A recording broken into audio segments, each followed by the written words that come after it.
So they've ended up dribbling across the border, and that's been one of the arguments that I've been making recently, actually, in the Horse Council and a number of our legislators. That the reason that 2023, we did a study, a statewide economic impact study to try to determine just what kind of money are we talking about.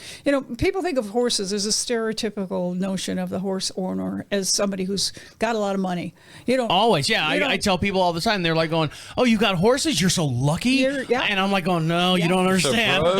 No. Well, and the interesting thing, by the way, there was a study done at a national level by the American Horse Council a few years ago, and they determined that the 50% of the horse owners in the United States today are making less than $50,000 a year as far as their national. If they weren't at poverty level, once they got horses, they were. Once they were. And they're also trying to take, most of them do have a family, whether they're married or whether they do have a child or several children and a lien, or not a lien, a mortgage, And they're trying to support this habit. It's literally a habit. It's literally a habit. So the other 50%, of course, are in varying levels of income. But part of the issue there then is that we tend to forget that if you own a horse, no matter what your income, you got a lot of outgo. Right. You got a lot of output. So if you have a horse, whatever else is happening, somebody is just making money. Somebody in the state is making money.